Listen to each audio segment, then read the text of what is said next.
চাঁদপুরে কয়েকটি স্থানের বসতবাড়ি ও মাছের ঘের বন্যায় প্লাবিত হওয়ায় জনজীবন চরম দুর্ভোগে। সাংবাদিক এস.এম. শাহ আলমের তথ্য ভিডিওচিত্রে প্রতিবেদন। চাঁদপুর সদর উপজেলার ৯ নং বালিয়া ইউনিয়ন ও ১২ নং চান্দ্রা ইউনিয়নের কয়েকটি স্থানে বন্যায় প্লাবিত হওয়ায় জনজীবনে চরম দুর্ভোগ পোহাতে হচ্ছে স্থানীয় বাসিন্দাদের।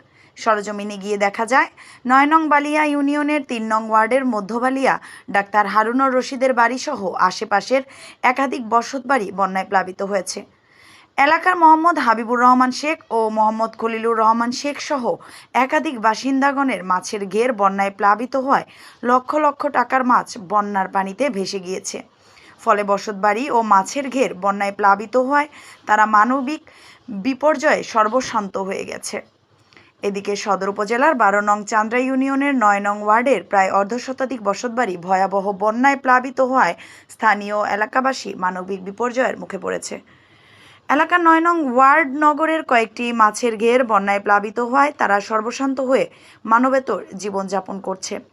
মোহাম্মদ বিল্লাল গাজী বলেন, তার ৩টি মাছের ঘের বন্যায় প্লাবিত হওয়ায় কয়েক লক্ষ টাকার মাছ পানির স্রোতে ভেসে গিয়েছে। অন্যদিকে স্থানীয় বাসিন্দারা বলেন, তার কয়েকটি গবাদি পশু রয়েছে এবং গবাদি পশুর খামার পানিতে ভাসমান। তাছাড়া গোখাদ্য আর্থিকভাবে ক্ষতিগ্রস্ত হওয়ায় তিনি সংকটে তার চরম দুর্ভোগ পোহাতে হচ্ছে।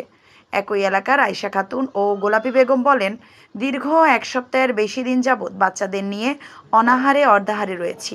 এ পর্যন্ত আমাদের দিকে কেউ দৃষ্টি রাখেননি। অপরদিকে ৯ নং ওয়ার্ডের বাসিন্দা মোহাম্মদ হারুন শেখ বলেন, ৬ দিন যাবৎ বসতঘরের পানিতে প্লাবিত হয়েছে। প্রায় দিনই না খেয়ে থাকতে হচ্ছে। জনপ্রতিনিধি ও বিত্তবান থেকে শুরু করে কেউ আমাদের খোঁজখবর নেয় না।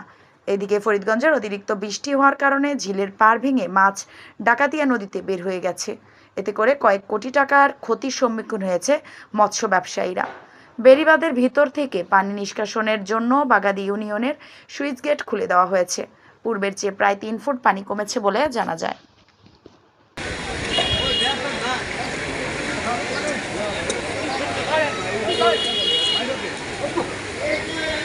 জালে দিস